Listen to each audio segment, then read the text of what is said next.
안녕하세요, 구독자 여러분. 구독과 좋아요는 채널 운영에 큰 힘이 됩니다. 안녕하세요. 저는 착한 시부모님과 배려심 많은 남편 덕분에 행복한 결혼 생활을 보내고 있는 20대 중반 여자입니다. 지방에서 큰 식당을 운영하는 우리 가족에게 근심거리가 하나 있다면 바로 철부지의 망나니의 표본이라 할 수 있는 시누이인데요. 본인의 열등감을 제게 해소하려고 말도 안 되는 트집을 잡고 연기까지 하던 시누이를 통쾌하게 혼내준 사연에 관한 얘기를 해볼까 해요. 여보, 엄마가 당신 요리 솜씨 아주 끝장난다고 감탄하시던데? 큰 식당 며느리답게 요리 솜씨만 아니라 사소한 데에서 배려가 느껴지는 게 아주 일품이라셔. 나 어릴 때부터 요리 좋아하기도 했고, 어머님이 평상시에 이것저것 많이 알려주셨거든. 그래서 내 나름대로 솜씨 좀 부려봤는데, 그렇게 평이 좋으셨어? 응, 그런 거 솔직하게밖에 말 못하는 아빠도 맛있다고 엄지척할 정도로. 그럼 아가씨는 어떻게 평가해 주셨는데? 사실 한 집에 같이 살면서 아가씨가 맨날 일 아니면 외출밖에 안 하셔서 별로 친해질 기회가 없었잖아. 아가씨가 좋게 말해 주셨으면 이 기회에 좀 친해질까 해서. 걔는 뭐 당신이 신경 쓸 필요 없어. 에이, 그래도 내가 각 잡고 요리한 건데, 어떻게 그래? 그냥 맛있다고 그러지. 당신이 한 요리인데. 반응 보니까 그렇게 말씀하신 일 없는 것 같은데?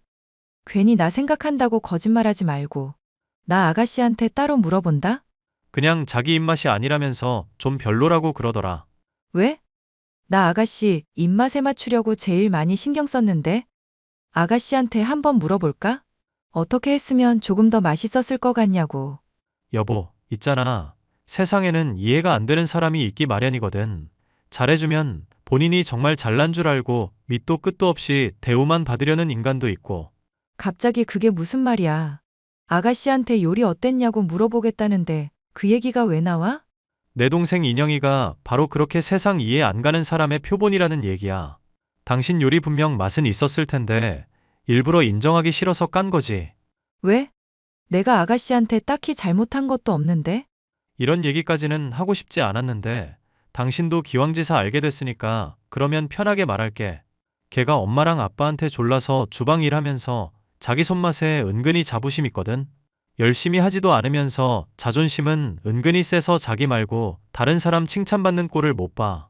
아가씨 나름 식당일 오랫동안 거드셨다면서? 그런데도 요리 문외한인 내가 칭찬 좀 받았다고 그러시는 거야? 그러니까 걔가 꼬이네라는 거지. 그리고 또 지는 성격 탓에 남자한테 번번이 까여서 결혼도 못하고 있는데 결혼해서 신혼생활 알콩달콩해지고 있는 당신이 매일 눈에 밟히니까 꼴 보기 싫기도 할 거고. 가족들이 다 같이 동의해서 우리 한 집에 살고 있는 거 아니었어? 나는 그렇게 알고 있었는데. 동생은 마지막까지 말도 안 되는 이유로 반대했는데 아빠랑 엄마랑 내가 찬성해서 그렇게 된 거야. 따로 신혼집 차리는 거 돈도 많이 들고 집도 큰데 굳이 따로 살 필요도 없고. 나도 요리하는데 괜히 식당이랑 거리 멀어지면 운영에도 지장 생긴다고. 시누이가 저를 싫어하고 질투까지 하고 있다는 얘기를 남편에게 듣게 되니 기분이 별로 좋지는 않았습니다. 남편과 결혼해 시부모님을 모시면서 한 집에서 살게 되며 매일 보는 사이인데도 말도 짧은 데다 사람을 무슨 병풍처럼 취급해 인상이 좋지 않던 시누이. 낯을 많이 가리기 때문일 거라 좋게 좋게 생각하려 했었는데 사실은 저를 안 좋게 보고 있었다고 하니 마음에 들지 않더라고요. 나를 잡아 한번 얘기해야겠다 싶었는데 시누이가 오히려 먼저 제게 연락을 해왔습니다. 언니, 이런 얘기해서 미안한데, 나 적어도 집에서 먹는 밥은 좀 즐겁게 먹었으면 좋겠어. 즐겁게 먹었으면 좋겠다니 그게 무슨 말씀이세요? 아니, 참으려고 해도 자꾸 참아지지 않으니까 하는 얘기거든. 그렇다고 너무 기분 나빠하지 말고 들어줬으면 좋겠네. 언니? 무슨 얘기인지 듣기라도 해야 기분 나빠할지 말지 제가 결정을 하죠.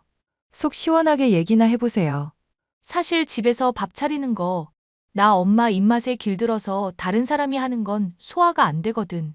나 요즘 썸남이랑 잘 풀리고 있는데 언니가 해준 밥 먹고 그날 하루 데이트 완전히 망쳤어. 그러니까 제발 부탁인데 언니가 집에서 밥 차리는 것 좀 안 하면 안 될까? 어머님이 저한테 해보라고 하셔서 한 건데요. 그러니까 엄마한테는 무슨 핑계를 대서든 알아서 좀 빼라고. 언니, 왜 이렇게 사람이 요령이 없어? 아니면 뭐, 알면서 사람 속 터지라고 일부러 이러는 거야? 저기 죄송한데, 아가씨. 제 문제는 제가 알아서 하는 거고, 어머님이 시키신 일을 아가씨 말 듣고 거부할 입장일까요? 그리고 나이도 제 쪽이 더 연장인데, 은근히 말이 아주 짧으시네요. 그래, 그래. 나이까지 들먹이면서 말하는 거 보니까 언니는 답이 없겠다. 난 분명히 경고했고, 언니는 이제 나한테 찍힌 거야. 그렇게만 알아도. 네, 어떻게 하실지 참 기대가 되네요. 경고를 듣기는 했지만 설마 하니 시누이가 뭔 짓이라도 하겠나 싶었는데 일은 그날 바로 벌어졌습니다. 제가 해준 요리를 먹더니 시누이는 알레르기 때문에 입술이며 눈이 퉁퉁 부어선 병원에 실려갔죠. 저는 분명 가족들이 알레르기가 있는 식재료가 무엇인지 알고 있었고 주의를 했기 때문에 억울한 마음이었는데요. 예, 의사도 그렇게 심각한 거 아니라고 하니 너무 마음 상심 말거라. 아가씨 괜찮다니 다행이기는 한데 왜 그렇게 된 건지 저 정말 이해가 안 가요. 저 분명 식재료 한 번씩 다 체크했고 철저하게 주의했었거든요. 기남이 애비야 설마 인영이가 그렇게까지 하겠나 하지만 내 나름대로 짐작 가는 바는 있구나.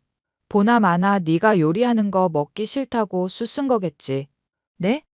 그럼 아가씨가 일부러 알레르기 있는 음식을 먹었다는 말씀인가요? 걔가 이상한 고집이랄까 괴벽 같은 게 있어 놔서 이런 짓을 종종 벌인다. 이런 종류로 사고 친 일이 어디 한두 번이라야 속지. 아마 기남이도 이미 눈치챘을걸? 다행이다. 그럼 아버님도 제 결백 알아주시겠네요? 그 양반은 반신반의하는 입장이고 설마 하니 제 목숨까지 걸고 너 괴롭히려고 그러겠냐는 식으로 말하더구나. 게다가 인영이 고년이 이번엔 정말 아니라면서 마냥 맞으면 삭발까지 하겠다고 하니 홀랑 넘어가지 않겠니? 어머님, 저 정말 억울해서 미치겠어요. 아가씨한테 제가 실수로 잘못이라도 했나 마음 졸이고 너무 걱정했었는데 어떻게 그러실 수가 있대요? 내 잘못이다. 너한테 내가 요리를 본격적으로 시켜보겠다고 운을 떼는 게 아니었는데. 네? 그게 무슨 말씀이세요?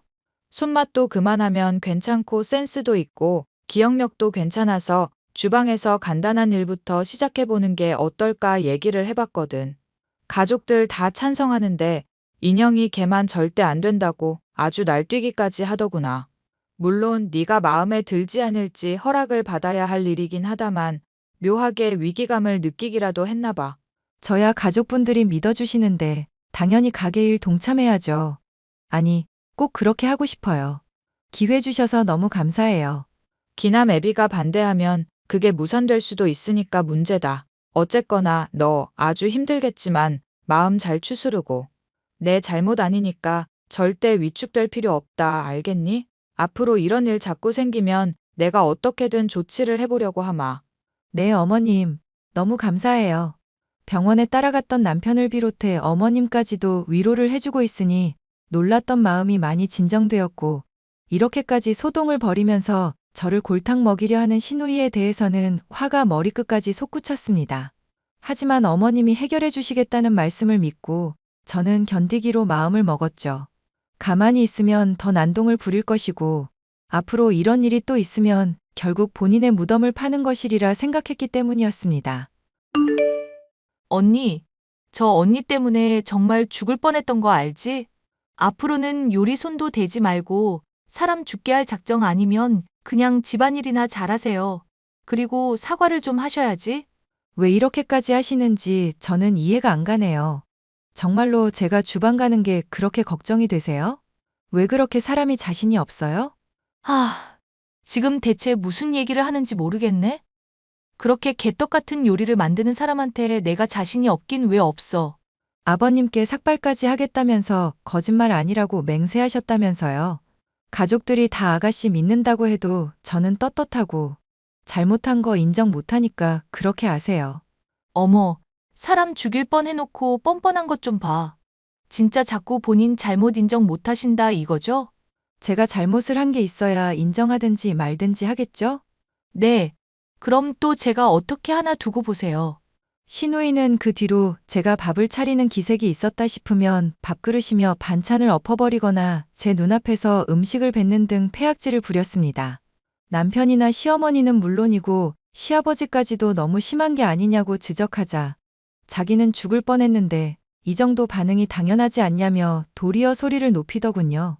제 요리는 맛만 봐도 속이 타들어가는 것 같고 몸에서부터 거부 반응이 강하게 온다는데 이대로는 안 되겠다 싶던 시점에 어머님께서 먼저 말을 꺼내오셨습니다. 내가 너한테 약속한 일 기억하니, 아가? 네, 어머님. 저 어머님이 먼저 말씀 꺼내주시기만 오매불만 기다렸어요. 그래, 이거 이대로 참아 넘길 수가 없겠다 싶구나.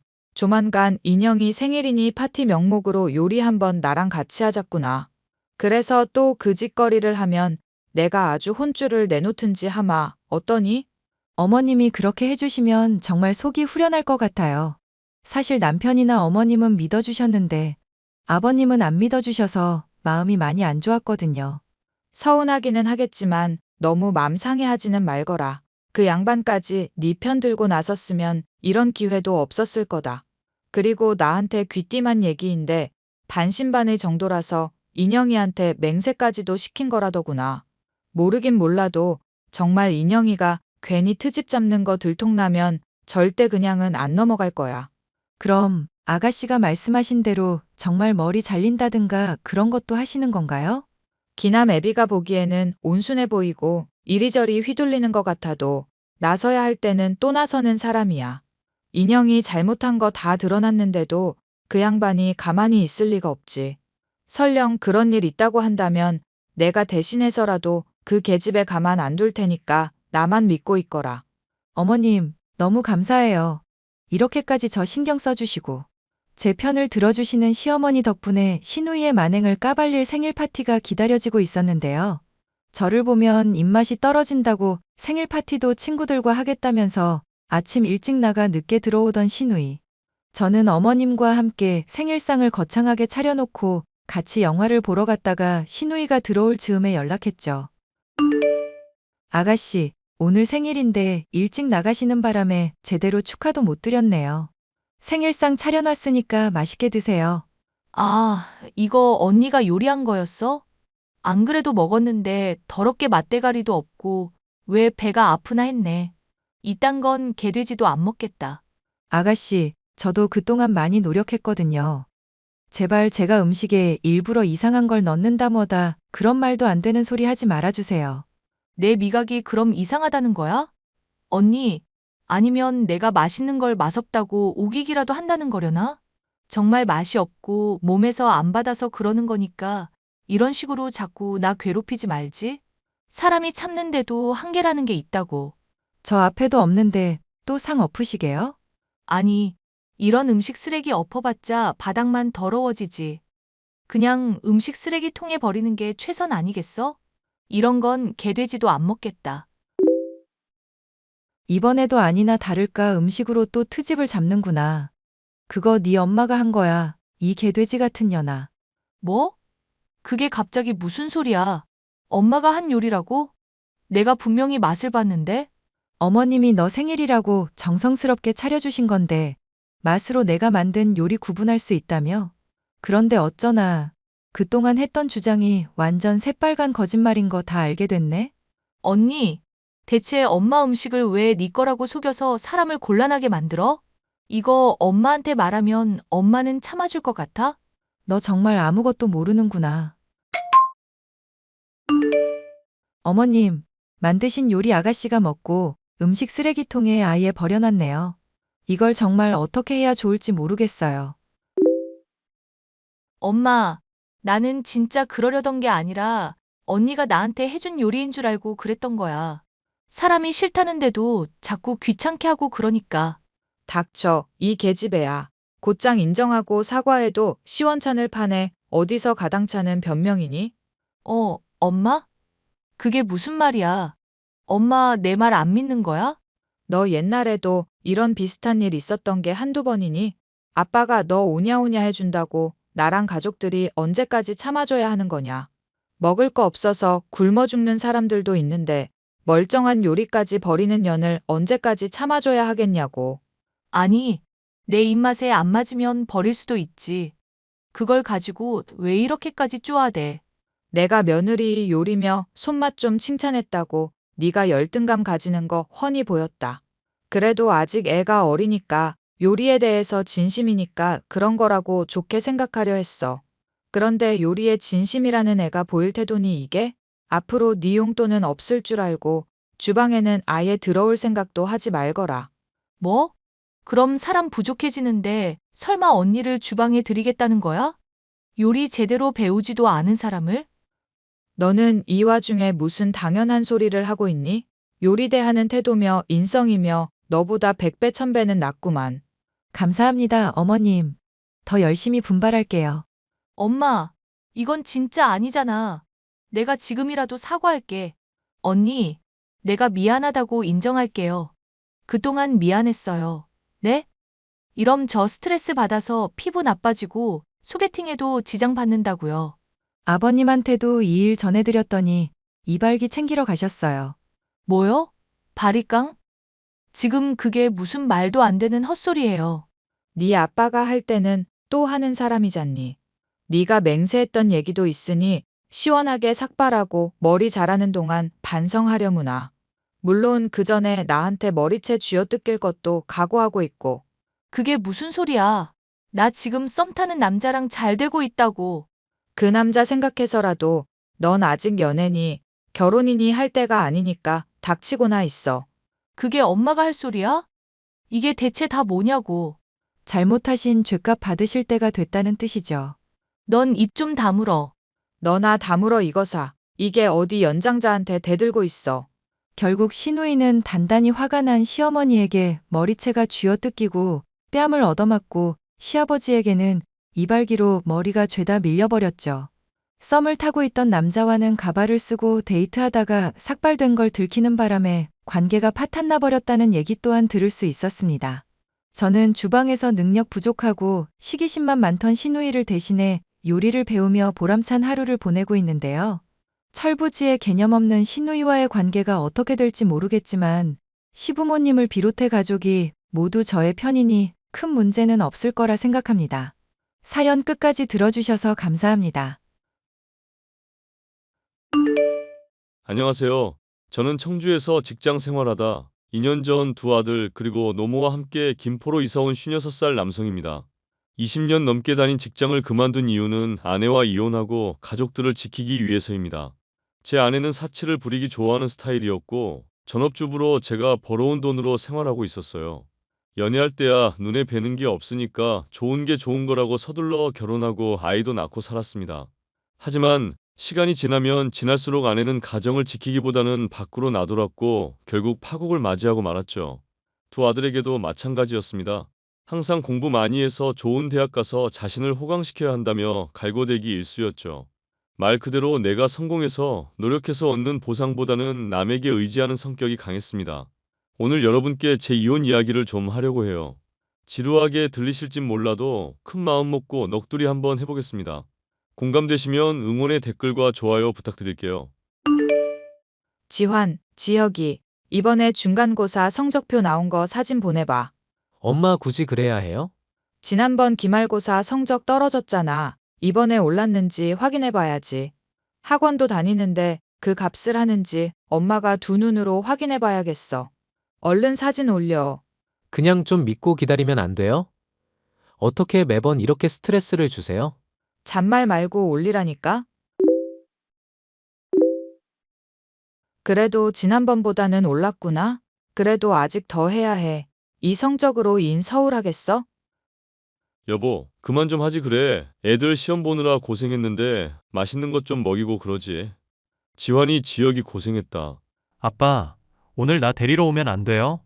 오늘 학원 보강 수업 때문에 늦게 끝나는데 형이랑 비슷하니까 같이 데려가요. 그러지 뭐. 어차피 아빠도 오늘 야근이라서. 예니가 뭘 잘했다고 맛있는 걸 먹여요. 그나저나 마침 잘 됐네. 나 오늘 동창 모임 있으니까 셋이서 알아서 먹어요.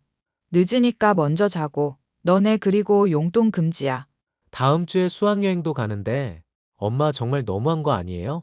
모든 건 대가가 따르는 법이야. 시험 못 본 만큼 용돈 차감하고 줄 거니까 그렇게 알아. 정말 너무해요, 엄마. 그렇게 공부가 하고 싶으면 엄마가 직접 하세요. 왜 엄마가 원하는 대로 해줘야 해? 나 이대로는 못 살아요. 나 다음 주부터 할머니 집에서 살 거야. 집 나가면 개고생이야. 네가 직접 느껴봐야 아니까 그러든지 말든지 알아서 해. 나야 밥 안 하고 좋지 뭐. 형, 나도 같이 갈래. 엄마, 그 말 후회하지 마요. 당신 애들한테 너무한 거 아니야? 뭐가 너무해? 자업자득인 거지 뭐. 그러니까 공부를 왜 안 해? 학원 보내주지, 용돈 주지. 집에서 밥 주지, 재워주지. 뭐가 부족해? 그래도 당신이 엄만데 애들이 의지할 곳이 있어야지. 너무 야박하게 굴잖아. 애들이 무슨 잘못이 있다고. 이게 다 인스턴트 먹고 안 좋은 거 보고 자라서 그래. 그러니까 누가 밖에서 자꾸 햄버거 같은 거 먹이고 그래? 아무튼 내 탓 아니야. 어휴, 당신도 정말. 저희 집은 아내와 아들들의 크고 작은 트러블로 바람잘 날 없었습니다.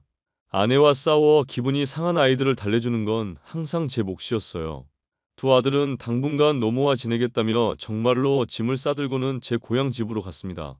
저희 집은 청주 외곽에서 큰 사과 농장을 했는데 규모가 상당했고 분홍으로 불리는 집안이었습니다.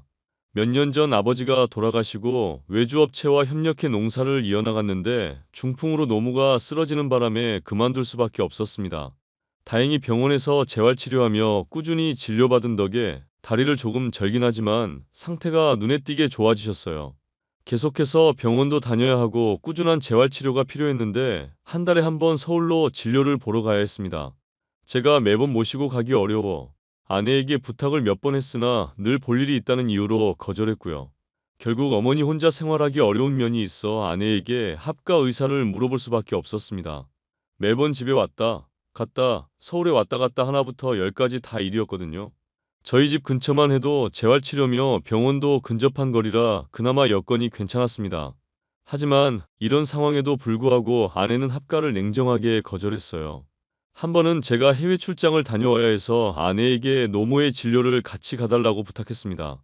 하지만 듣는 둥 마는 둥 대충 대답하고는 아니나 다를까 까먹고 같이 안 갔습니다. 결국 두 아들이 학교까지 빼먹고 노모를 모시고 다녀왔고 이 사실을 알게 된 저는 아내에게 크게 화를 냈습니다. 저 원래 남에게 큰 소리 치는 거, 싫은 소리 하는 거 싫어하는 사람입니다. 하지만 다른 사람도 아니고 저희가 살면서 도움을 많이 준 분이고 제 어머니인데 너무한 거 아닌가 싶은 생각이 들더라고요. 화를 참지 못하고 아내에게 연락을 했습니다. 당신 정말 너무한 거 아니야? 갑자기 왜 그래? 내가 뭘 잘못했다고? 당신 내가 출장 가니까 엄마 좀 모시고 병원 다녀오라고 했잖아. 오늘 점심에 예약이라고 내가 며칠 전부터 말했는데 애들이 대신 갔다 왔더라. 어머, 깜빡했다. 요새 자꾸 깜빡하네. 근데 나 지금 부산으로 동창 모임 왔는데? 어휴, 그놈의 모임. 당신 휴대폰은 왜 꺼져 있는 거야? 하도 연락이 안 되니까 엄마가 애들한테 연락했대. 그래서 조퇴하고 다녀왔다더라. 도대체 정신이 있는 거야, 없는 거야? 거참, 되게 뭐라 하네? 애들이 모시고 갔다 왔으면 해결된 거 아니야? 이렇게까지 화낼 일인가? 생각을 해봐, 이 사람아. 장모님한테 내가 이런 행동했으면 당신은 가만히 있을 수 있어? 당연히 화가 나지 않나냐고. 갑자기 왜 우리 엄마까지 끌어들여? 까먹을 수도 있는 거지. 당신이야말로 너무한 거 아니야? 당신이랑 이야기하면 벽이랑 이야기하는 것 같아. 아무리 그래도 이건 아니지. 미안하다고 해야 하는 거 아니야. 내가 살면서 당신 힘들게 한 거 있어? 금전적으로나 정신적으로 항상 배려해주고 봐줬잖아. 지금 힘들게 하네. 나 친구들이랑 스트레스 풀고 제주도 들렸다가 내일 모레나 들어갈 거야. 여행 방해하지 마. 기분 나쁘니까. 이봐, 여보. 얘들아, 집에는 안 올 거니? 오늘 할머니 모시고 병원 다녀온 거 이 아빠가 했어야 했는데 미안하다. 뭐가 미안해요. 마땅히 해야 할 일인데. 저희도 오래간만에 서울 공기 마셔서 좋았어요. 그나저나 생활하는 건 어때? 뭐 필요한 건 없고? 할머니가 치킨도 사주고 저희 아주 잘 지내고 있어요. 너무 걱정하지 마세요. 그나저나 아빠는 출장 다녀오신 거예요? 응, 오늘 오전에 왔어. 그럼 오늘 저녁에 할머니 집에 올 수 있어요? 아버지한테 드릴 말씀이 있어요. 회사 들렀다 가면 많이 늦을 것 같은데. 그럼 지금 말씀드릴게요. 보시다시피 할머니 통장에 돈이 없어요. 처음에 150만 원 넣어둔 거 말고는요. 제가 알기론 아빠가 엄마한테 생활비 주면서 매달 할머니한테 용돈 드리기로 한 거 아니에요? 50만 원인가? 그렇지. 이거 어떻게 알았니? 할머니가 다리도 불편하시고 통장 정리 좀 해달라길래 학원 갔다 오면서 했어요. 근데 뭐 할 것도 없던데요? 이거 엄마랑 이야기해 보셔야 할 것 같아요. 작년부터니까 벌써 1년 넘었는데 좀 그렇죠? 이럴 리가. 일단 알겠어. 엄마랑 이야기해 볼게. 여러모로 기막힌 상황에 정신이 없더군요. 출장에서 복귀하니 해결해야 할 일들이 산더미라 아들이 이야기해 준 말은 깜빡 잊고 지냈습니다. 당장 따져봤자 해결될 일도 아니었고 우선은 회사 일을 해결하는 게 급선무였거든요. 노모가 계속해서 서울을 왔다 갔다 해야 하는데 버거운 면이 있었고 도저히 이대로는 못 지내는 상황이 돼버렸습니다. 아이들도 학생 신분이라 할 수 있는 게 제한적이었고 결국 합가를 해야 하는 상황이 되어버렸어요. 아내에게 재차 상황 설명을 하고 합가 의사를 물어봤는데 아니나 다를까 완강히 거절하더라고요. 여보, 마지막으로 물어볼게. 엄마가 몸이 안 좋아서 그런데 합가하는 거 어떻게 생각해? 내가 미쳤어? 도대체 몇 번을 말해야 알아들어? 난 어머님이랑 한 집에서 못 산다니까? 그래? 나는 이해가 안 돼. 엄마가 당신한테 피해를 끼치는 것도 아니고 그냥 같이 살면서 가끔 병원이나 같이 가는 건데. 어머님이 같이 사는 거 자체가 나한테 피해를 주는 거야. 그리고 몸에서 개밥 쉰내 나는 어머님을 내가 어떻게 모셔? 향수를 한 대여섯 통 사놔야 할 정도인데 그놈의 시골 냄새 어떻게 좀 못해? 당신 말 다 했어? 그래도 내 엄마고 당신 시어머니 되는 사람인데 말을 왜 그렇게 해? 그니까 나한테 어머니 이야기 좀 그만해. 그렇게 어머니가 좋으면 당신이 애들 데리고 나가서 살아. 뭐 하러 나랑 사냐고. 당신도 고집 장난 아니네. 나 엄마 모시고 김포로 이사 갈 거야. 물론 애들도 데리고 갈 거고. 거기가 엄마 병원도 그렇고 애들 교육적으로 좋은 지역이라. 당신은 같이 안 가는 걸로 알게. 오케이, 그럼 우리 별거 하는 거네? 가끔씩 심심하면 보자고. 원래 나이 들면 각자 알아서 사는 게 유행이라잖아. 그래, 알겠어. 결국 아내와 별거하기로 하고 이사를 해야 하는 상황이 되었습니다. 정말 마음이 불편하고 답답하기도 하고 짜증도 나더라고요.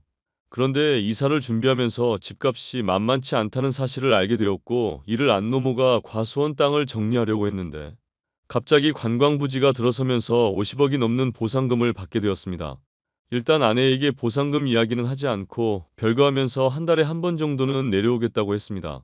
아내는 오히려 홀가분하다며 한 달에 한두 번 정도 만나자고 이야기하고는 서로 자유로워지자고 하더라고요. 복잡한 심경의 생각 정리를 하는데 어머니한테 전화가 왔습니다. 예, 내가 가만히 생각해 봤는데 보상금 받은 거 있잖니? 그거 너한테 다 줄까 해. 엄마, 그게 무슨 말이에요? 왜 날 다 주냐고. 그냥 갖고 계세요. 곧 죽을 사람이 그 많은 돈을 갖고 있으면서 뭐에다 쓴다니? 너 살면서 애들 대학 보내고 장가 보내고 하려면 가지고 있어야 한다. 그리고 너랑 같이 살면서 신세 지는데 당연히 줘야지. 엄마, 신세라니요? 그런 말씀 마세요. 못난 모습만 보여드리는데. 이참에 김포인지 거기에 집 사자 이리저리 떠돌아다니지 말고 그냥 우리 집 사서 살자고. 내가 대충 옆집 할머니한테 물어보니까 전원주택인지 그거 있다더라. 마당도 있고 괜찮다더라고. 그쪽으로 한번 알아봐. 알겠어요. 거기도 15억 이상은 될 텐데. 아무렴 어떠냐. 내 아들이랑 토끼 같은 손주들이랑 잘 먹고 잘 사는 일만 남았는데 그깟 집이 대수야.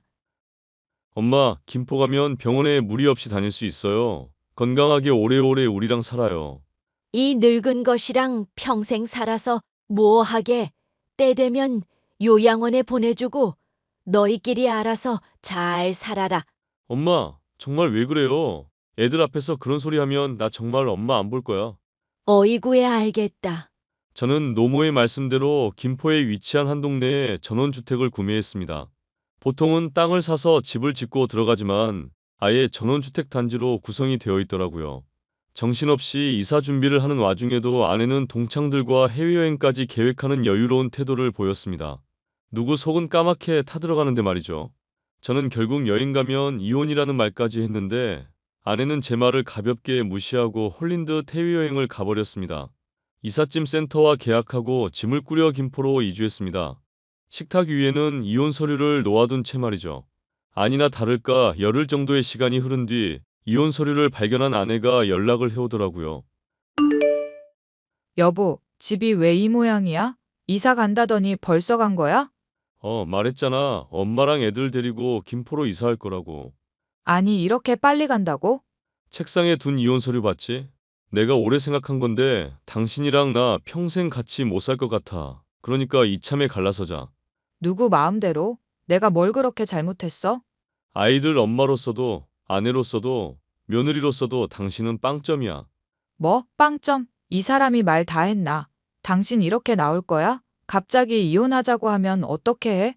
갑자기 아니야. 그동안 살면서 당시 보면서 결심 굳혔어. 나도 당신이랑 더 이상 뭘 해볼 자신도 안 생기고 답답하고 그냥 서로 없는 게 나은 것 같아. 그러니까 이혼하자. 아니, 미친. 그러니까 누구 맘대로 하냐고. 어디서 욕이야? 내가 당신한테 많은 거 바랬어. 엄마 모시고 사는 거 당연히 미안하게 생각하지. 다른 누가 생각해도 힘든 일이니까. 근데 아무리 그래도 내 엄마고 당신 시어머니고 애들 할머니인데 그렇게 매몰차? 나한테 부탁을 하지 말아야지. 내가 들어줄 거라 생각했어? 대가 없이 노인네 뒤치다꺼리 했어야 했냐고. 당신이 뭘 모르는데 엄마가 당신한테 했던 말이 있어. 엄마가 같이 살면 당신한테 월 1,000만 원 준다고 그랬거든. 뭐? 그걸 왜 이제 말해? 내가 말할 기회를 당신이 가로막았잖아. 무슨 말이라도 하려고 하면 못하게 한 게 누군데 그래? 그리고 이미 끝난 사이인데 뭐 어쩔 건데? 소송해서 받아내기라도 하게? 그리고 내가 매달 엄마한테 드리라고 한 50만 원 그거 어디로 빼돌렸어? 그럼 당연히 내 지분도 있는 거 아니야? 내가 당신들 먹여주고 재워주고 입혀준 거 그거 다 내 노력이잖아. 그리고 그 돈은 내가 썼다. 내가 살림하면서 당신이랑 애들 뼈 빠지게 뒷바라지한 고생값이라 생각하고 썼어. 노력? 그래 인정해 줄게. 근데 적어도 당연하다는 그 생각은 버려라. 잔말 말고 서류에 사인이나 해. 아니, 내가 김포로 갈게. 만나서 이야기하자. 이렇게 말하는 건 좀 아니지. 내 얼굴 좀 보고 이야기해. 당신 얼굴 보면 토 쏠릴 것 같아. 그동안 내 인생에서 당신이라는 여자를 지워버렸으면 해. 그러니 더 이상 보지 말고 서로 아는 척하지 말자. 여보, 그 연락 뒤로 어떻게 알았는지 이사 온 집으로 매일같이 찾아와 잘못했다고 빌더군요. 하지만 저와 아이들 그리고 노모는 매몰차게 대했습니다. 두 아들도 엄마라면 치가 떨린다고 앞으로 보고 살지 않을 거라 했고 이혼해도 저와 살 거라고 하더군요. 얼마나 아이들에게 상처를 줬으면 한치의 망설임도 없이 저럴까요? 아내는 위자료라도 거하게 받아야겠다고 보상금 일부 자신 거 아니냐며 소송 걸었습니다. 당연히 되지도 않는 이유여서 소송은 저희에게 유리했고 위자료는커녕 한 푼도 못 받는 신세가 되었죠.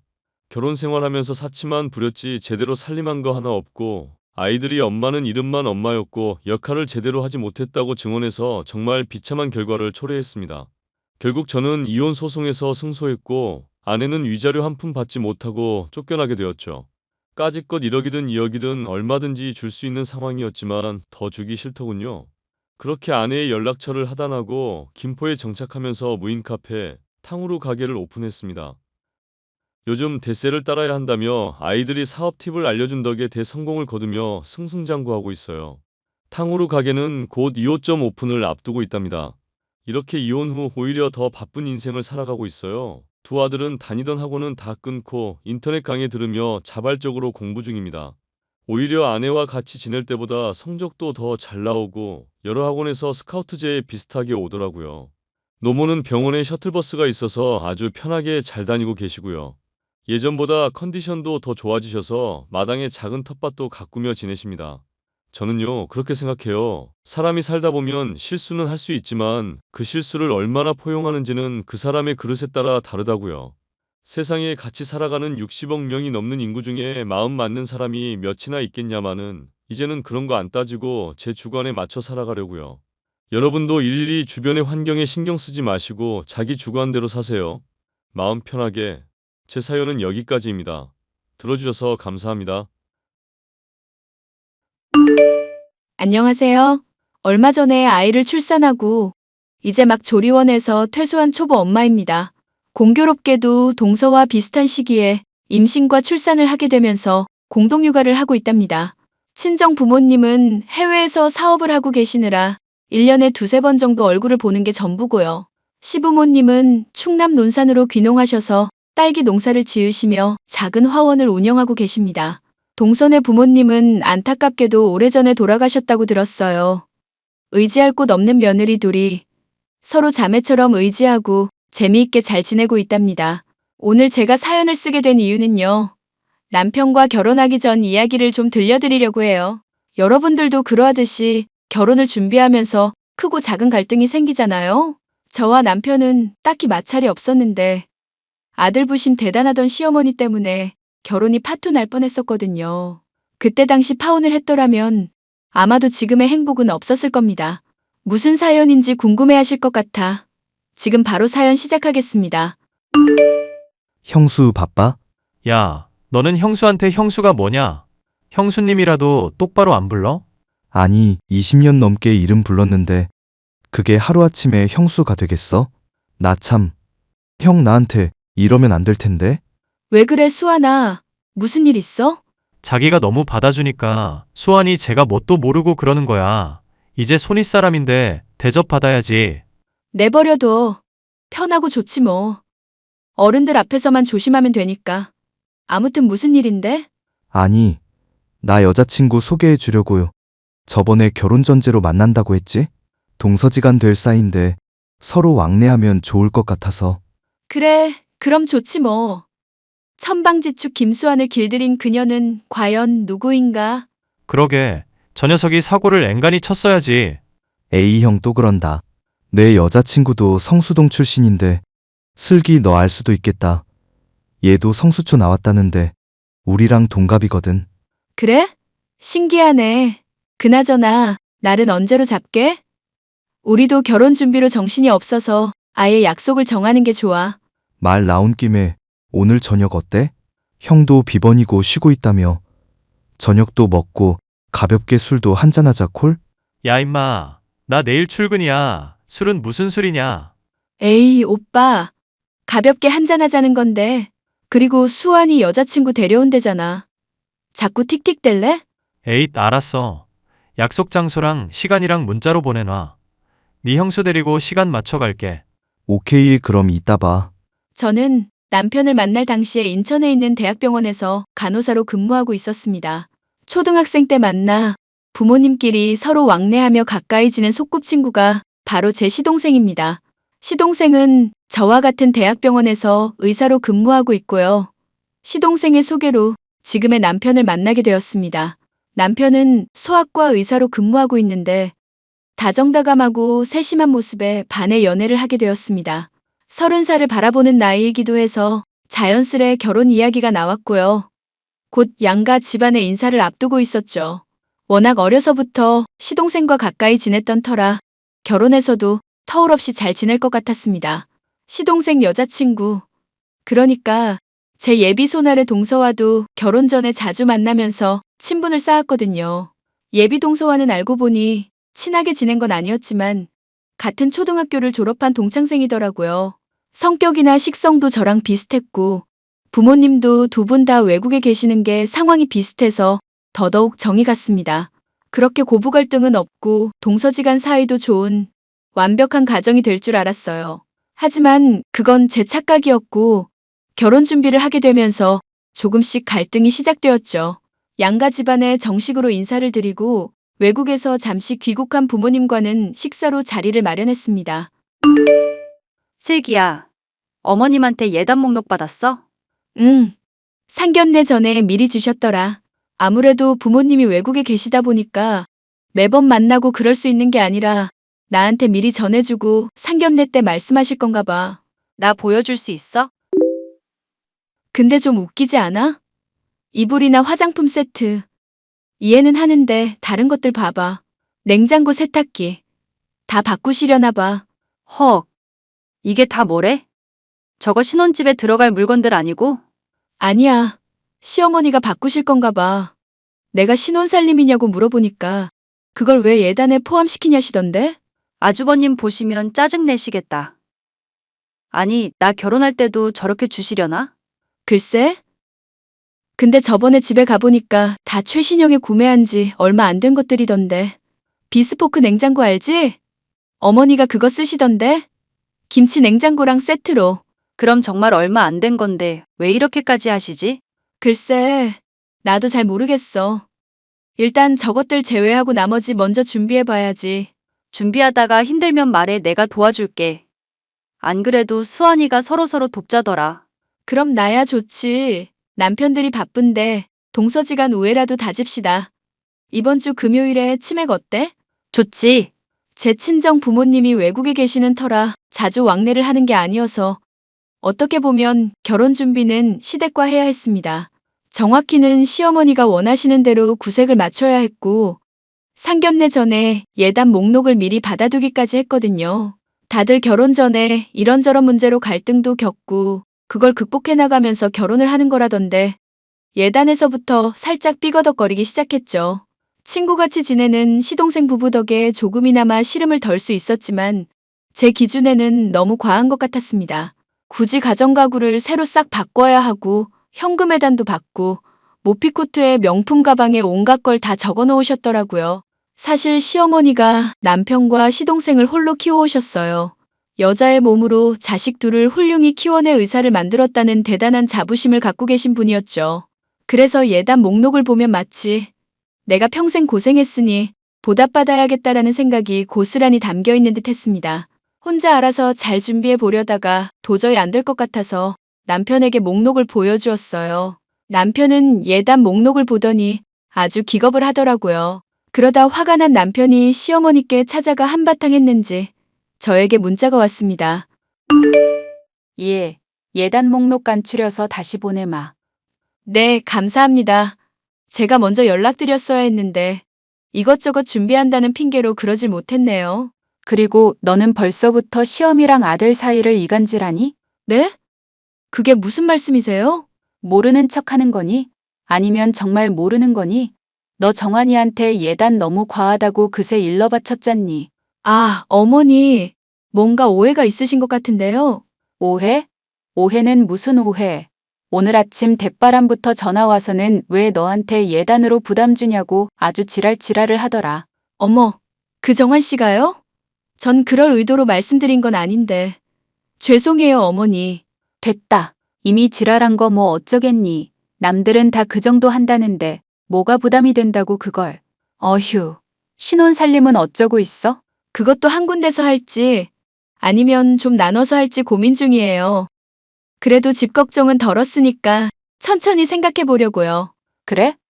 그럼 나 아는 사람이 매장하니까 거기서 해라. 가구도 마찬가지고 다 최고급으로 맞춰. 이왕이면 아는 데서 하면 좋잖냐. 여기에 전화해보고 내 이름 대면 알 거다. 네, 감사해요. 조만간 정환 씨랑 저녁 식사해요.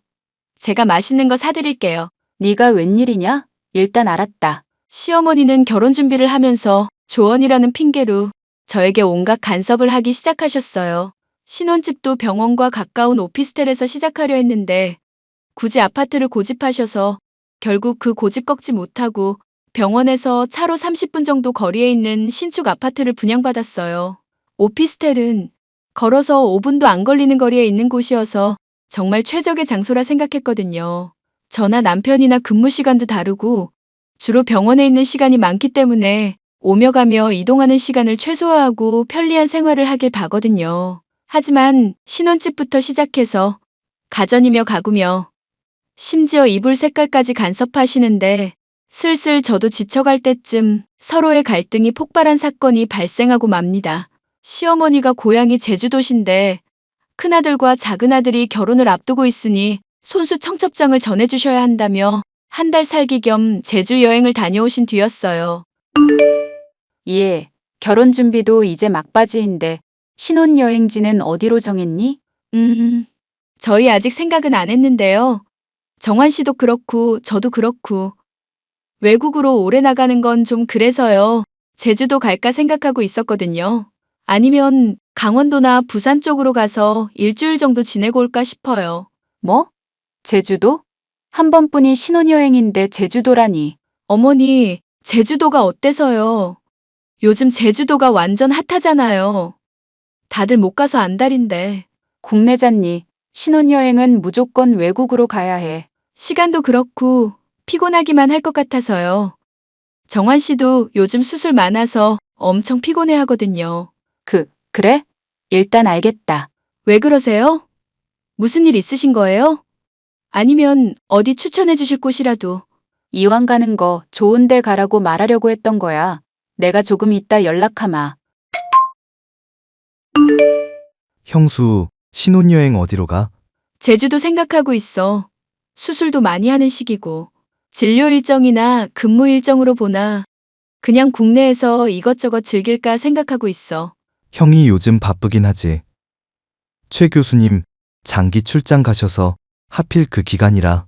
그래서 결혼을 미룰까도 생각했는데 우리 부모님 일부러 일정 맞춰 한국 오는데 바꾸는 것도 일이라서. 피곤한 거야 우리가 부담하면 되는 거고. 그럼 제주도로 정해진 거? 글쎄? 사실 어머니가 연락하셨어. 제주도 가지 말고 해외로 가라고. 엄마가 왜 신혼여행까지 간섭하려고 그러지? 그래서 뭐라 했는데? 뭘 뭐라 해. 정해진 거 없다 그러고 근무 때문에 국내 가려고 한다고 그랬지. 설마 따라가려는 건 아니겠지? 그런 말은 함부로 하는 게 아니야. 말이 씨가 된다잖아. 조용히 해. 그래서 걱정이야. 설마 같이 가시진 않겠지?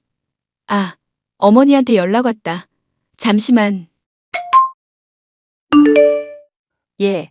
아무리 생각해도 제주도는 좀 아닌 것 같구나. 네? 그럼요? 아무래도 신혼여행은 제주도 말고 유럽으로 가는 게 좋겠구나. 거기가 제일 좋은 것 같아. 저희 유럽 갈 일정이 안 되는데요. 그이도 수술 일정이 결혼하는 달에 꽉 차 있어서 오래 비우기가 좀 그래요. 그럼 굳이 제주도를 가겠다는 말이야? 어쩔 수 없죠. 그런데 왜 제주도는 안 된다고 하시는 거예요? 왜긴? 내가 제주도 다녀온 지 한 달밖에 안 돼서. 네? 무슨, 설마 신혼여행에 어머님도 같이 가시게요? 뭘 그런 걸 묻니? 큰아들이 결혼해서 첫 해외여행 간다는데 나도 가는 건 당연한 거 아니냐? 아니, 어머니, 저희 신혼여행인데요. 가족여행이 아니라요. 그러니까 요즘 부모님 모시고 가는 사람들도 많다더라. 이왕 해외 가는 거 부모님한테 효도한다고 관광시켜준다고 그러면서 다 데려가더만. 왜? 싫으냐?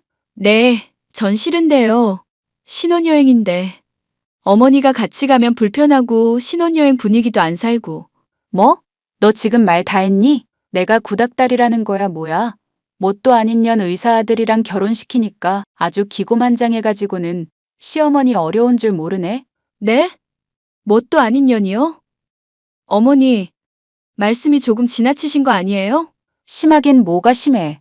지금 보니까 네 싹수가 노랗다. 어쩜 시어머니한테 따박따박 대들고 싫다는 소리를 그렇게 쉽게 하는 거냐? 내가 잘난 우리 아들 키우면서 이 정도도 대우 못 받아야겠냐? 이 야가 빠진 년. 아, 어이가 없네요, 어머니. 저는 뭐 욕 못하는 줄 아세요? 이거 완전 미친년 아니야? 뭐 미친년? 너 시어머니한테 미친년이라고 했니? 나 참, 너 이 결혼 안 하고 싶구나. 어머니, 이런 식으로 나오시면 곤란해요.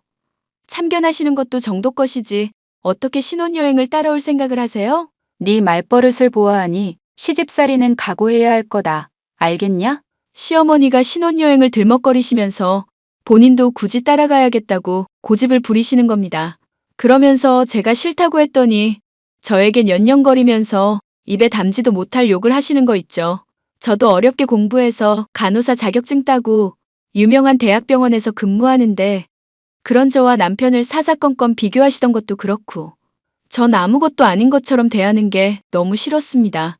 신혼여행 이야기를 하시는데 그동안 참고 있던 화가 저도 모르게 폭발했나 봅니다.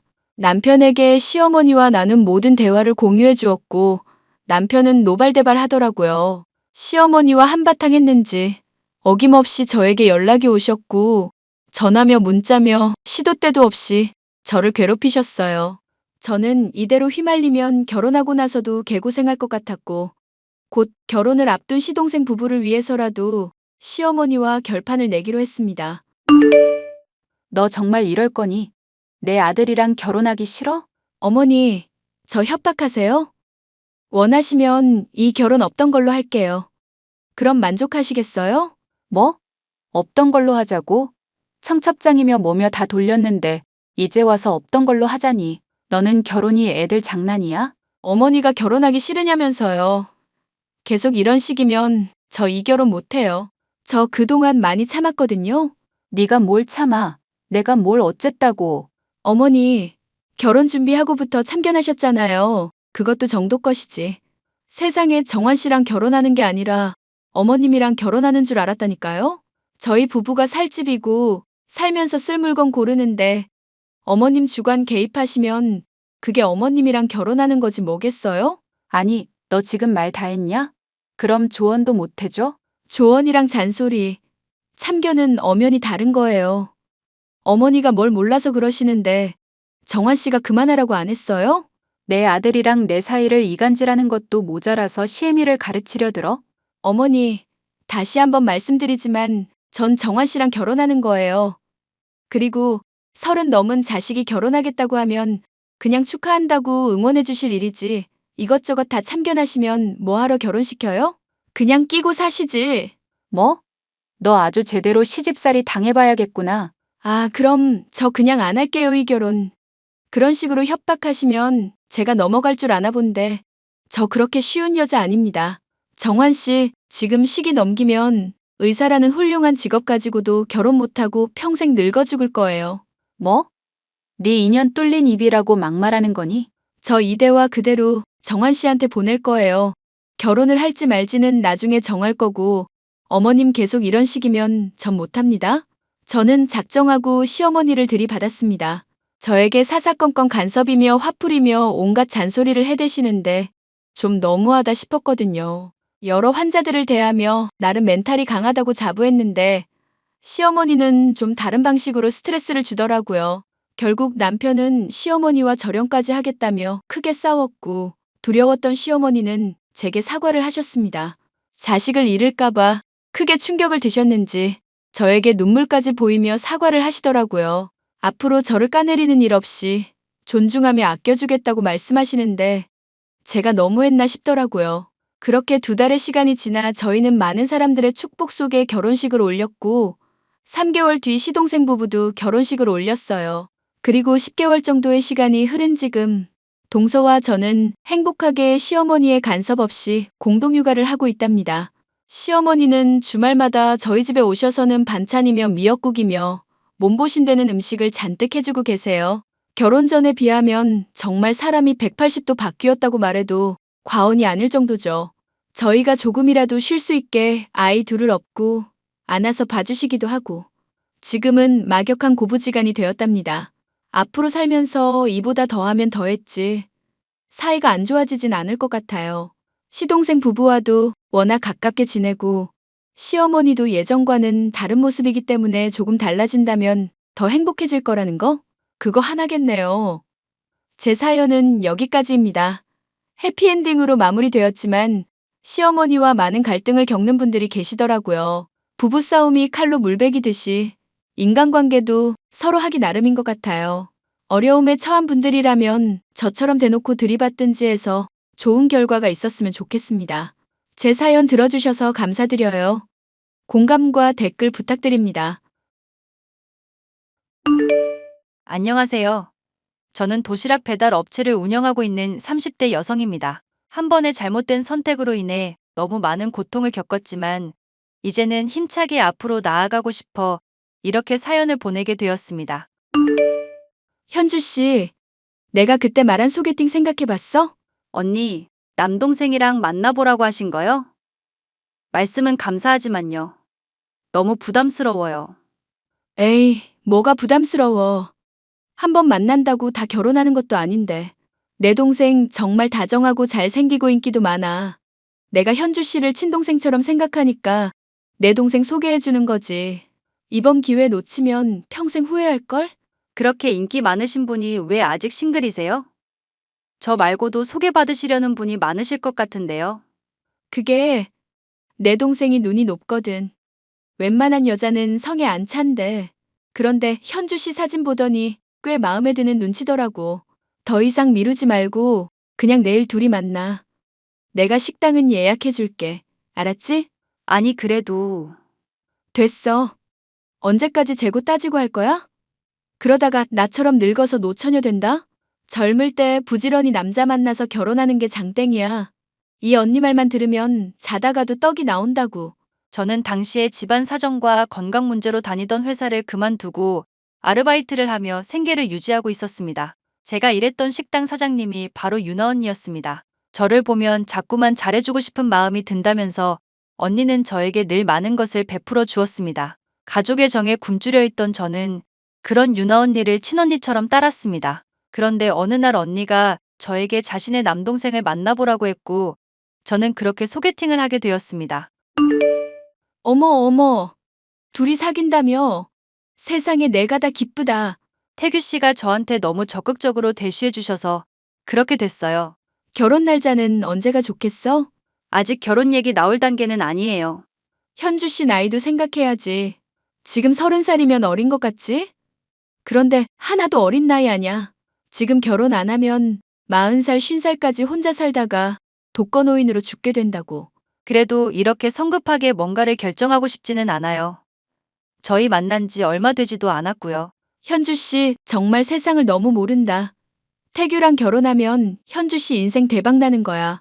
내가 태규랑도 곧 동업을 할 거거든. 나야 사업 수완이 워낙 좋으니까 그것도 대박 칠 거고. 그럼 내가 번 돈이 다 어디로 가겠어? 언니 돈이요? 글쎄요. 다 태규한테 간다 이 말이지.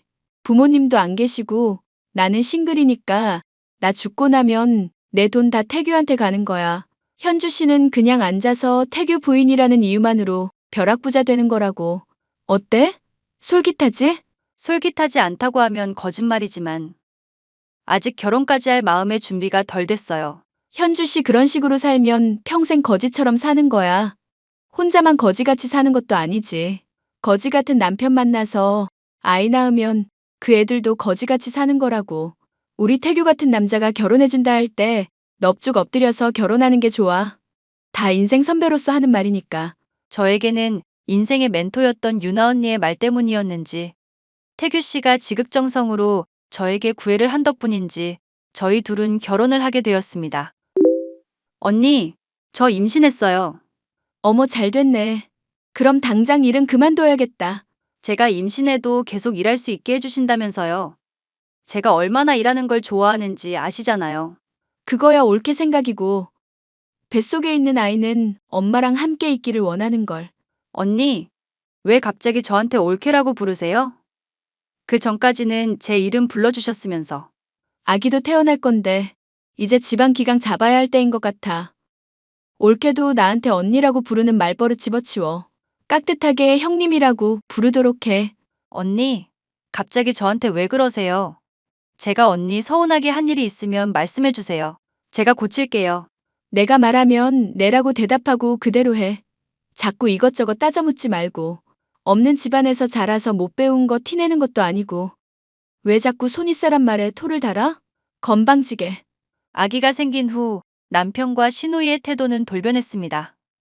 저는 도무지 영문을 알 수가 없었습니다. 그 전까지는 천사처럼 저에게 잘해주던 사람들이 하루아침에 이렇게 쌀쌀맞게 변했다는 사실을 받아들이기가 어려웠습니다. 오늘 반찬 완전 부실하네. 내일부터 도시락에 반찬 8개 넣어. 집에서는 내가 많이 해줄 수 있어. 그런데 도시락에 8개는 과하지 않아? 너 내 말에 복종 안 하냐? 내가 하라면 하란 말이야. 당신이 생각을 해봐. 반찬 8개를 어떻게 도시락통 안에 집어넣어? 도시락 하나 똑바로 못 만드는 게 사람 진짜 짜증나게 만드는 재주가 있네. 열받아서 못 먹겠어. 나 오늘 굶어서 쓰러지면 전부 네 탓인 줄 알아. 자기야, 아무리 기분이 나빠도 어떻게 그걸 그렇게 버릴 수가 있어. 너무하잖아. 너무한 건 내가 아니라 너야. 너야말로 네 주제 파악 좀 해. 네가 이 집에서 어떤 계급인지 아직도 모르겠냐? 뭔데? 어디 한번 얘기해봐. 너는 우리 집에 팔려온 몸종이야. 그러니까 내가 시키는 일만 잘하면 되는 거라고. 도시락 반찬이 8개든 10개든 내가 넣으라는 대로 쳐넣으란 말이야. 나는 자기 와이프지 몸종이 아니야. 애 돌보면서 자기 도시락 싸는 것도 힘든데. 도대체 왜 이래? 너 성질이 왜 이래? 우리 누나가 얘기한 거랑 완전 딴판이야. 어이없고 빡친다 정말. 형님이 자기한테 뭐라고 했길래 그래? 너 고분고분하고 말 잘 들으니까 내 몸종 삼으라고 했어. 그래서 너랑 결혼한 거지. 우리 누나 말 아니었으면 나 절대 너랑 결혼 안 했어. 왜 갑자기 나한테 한 말이랑 달라져? 날 사랑해서 결혼한 거라면서. 그걸 다 믿었어? 네 머리는 장식품이니? 생각을 좀 해야지. 나처럼 돈도 많고 잘난 남자가 뭘 보고 너랑 결혼을 하냐고. 그나마 성격은 봐줄만 한 것 같아서 결혼했더니만 벌써부터 말대꾸하고 자빠졌네. 짜증나 죽겠네. 형님, 저한테 어떻게 이러실 수 있어요? 내가 뭐? 남편한테 결혼하고 나면 저를 몸종으로 쓰라고 했다면서요. 남편 말로는 형님 설득 때문에 저랑 억지로 결혼한 거라는데. 그게 사실이에요? 어머, 생각보다 일찍 알았네. 미련 곰탱이처럼 눈치가 없어서 평생 모를 줄 알았는데. 태규 씨가 전부 얘기했어요. 형님 때문에 저랑 결혼한 거라고요. 그러니까 올케는 평생 나한테 고맙게 생각해. 나 아니었으면 결혼이나 했겠어? 매일 매순간 감사하는 마음으로 우리 태규 잘 챙겨야 해. 형님, 아니 유나 언니. 저 너무너무 배신감 느껴요. 어떻게 저한테 이러실 수가 있어요? 너는 거지같이 살아서 돈이 필요했고, 내 동생은 돈은 있지만 수발 들어줄 여자가 필요했으니까 서로 딱 어울리는 한 쌍이잖아. 도대체 뭐가 문제라는 건지 모르겠네. 우리 태규가 하는 말 거역하지 말고 옆에서 잘 모셔. 알겠지? 저는 너무 놀라고 슬퍼서 정신을 차릴 수가 없었습니다. 이대로는 살 수 없을 것 같아서 이혼도 생각해봤지만 현실적으로 제가 남편 없이 아이랑 단둘이 어떻게 살아야 할지 자신이 없었습니다. 돈이라는 현실 앞에서 결국 저도 무너질 수밖에 없는 현실이 너무 슬펐습니다. 왜 안 들어와? 지금 시간이 몇 시인데. 아줌마, 얼른 와서 이 아저씨 좀 데려가요. 술꽐라가 돼서 안 일어나. 이거 태규 씨 핸드폰 아니에요? 당신 누구예요? 오늘 처음 만난 사람이에요. 돈 많아 보이길래 하루 논 것뿐인데 이렇게 쓰러지면 어쩌자는 건지. 주소 보내줄 테니까 빨리 와서 데려가요. 나 집에 갈래. 장소가 어딘데요? 땡땡 모텔이요. 모텔? 아줌마 남편 그동안 굶었나 본데? 너무 달려들어서 짱났어. 말 조심해. 유부남이랑 놀아난 주제에 뭐가 그렇게 당당해? 이 아저씨가 하도 같이 놀자고 꼬셔서 놀아준 것뿐인데 왜 나한테 뭐라고 해요. 기껏 연락 받아줬더니 은혜도 몰라. 저는 그 사람이 알려준 주소로 가서 수리떡이 되어 쓰러진 남편을 발견했습니다. 집에 부인과 갓난아기를 냅두고 바람을 피는 남편이 너무너무 밉더군요. 남편이 제가 없는 사이에 뭘 하고 다니는지 너무 궁금해. 저는 남편의 핸드폰을 열어보았습니다. 아주 놀라운 대화들이 가득하더군요. 예를 들면 이런 것입니다. 누나, 나 언제까지 얘랑 살아야 해? 나 정말 답답해서 미쳐버릴 것 같다고. 그래도 너한테는 걔만한 애가 없는 거 너도 알잖아. 좀 참고 살아보면 안 돼? 참고 사라지지가 않아. 얼굴만 봐도 짜증나. 그니까 내가 그때 결혼 안 한다고 했잖아. 네가 결혼 안 하면 나보고 평생 너 시중 들면서 살라는 거야? 공짜로 식모 한 명 구했다고 생각하면 편하잖아. 그 식모가 지주제를 모르고 맨날 잔소리에 구박에. 더 이상은 못하겠어. 식모 바꿔줘. 알았어. 알았어. 우리 동생. 누나가 내 취향에 맞는 참한 여자 다시 구해볼 테니까 그 전까지만 좀만 참아. 빨리 구해. 그리고 이혼하더라도 위자료 한 푼도 안 주고 애 뺏어서 쫓아낼 거야. 아는 변호사 있으면 소개시켜줘. 당연하지. 식모한테 돈 주고 애 주고 내보내는 집안이 어딨니? 다 뺏어서 맨몸으로 내보낼 거니까 걱정 마라, 우리 동생. 그 대화 내용을 보니 그 인간들은 처음부터 저를 인간 취급도 하지 않았다는 것을 알 수 있었습니다. 심지어 이제는 애까지 빼앗고 저를 내쫓겠다는 계획을 세우고 있는 그 인간들을 보니 도저히 참을 수 없었습니다. 저는 때를 기다리면서 매일 밤 남편의 핸드폰을 보며 증거 자료를 모았습니다. 올케 집에 있지? 나 너네 집에서 개모임하기로 했는데 디저트 좀 준비해놔. 슈퍼에서 파는 싸구려 말고 비싼 걸로. 꺼지세요. 나 더 이상 네 올케 아니야. 네 동생이랑 이혼할 거거든. 뭐? 이 건방진 게 네가 뭔데 이혼을 입에 올려? 니들은 맨날 첫날 날 내쫓는 방법에 대해 연구하고 있던데. 나는 이혼 얘기도 먼저 꺼내면 안 되냐? 네가 그걸 어떻게 알아? 너 설마 내 동생 핸드폰 뒤졌냐? 이게 아주 오냐오냐 했더니 건방이 하늘을 찌르네. 긴 말 할 필요 없고 나 더 이상 네 올케 아니니까 날 식모로 부려먹을 생각 하지도 마. 네 동생이랑 이혼하고 아이도 데려갈 거야. 아이는 우리 거야. 손댈 생각하지 마. 재판해보면 결과가 나오겠지.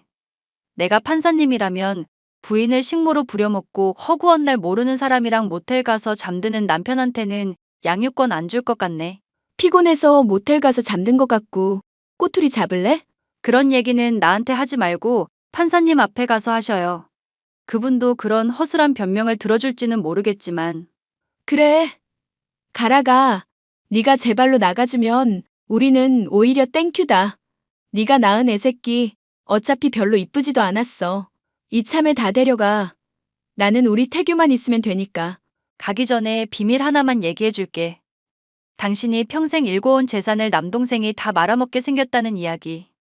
재밌지 않아? 이게 무슨 헛소리야. 내 동생이 내 재산을 왜 말아먹어?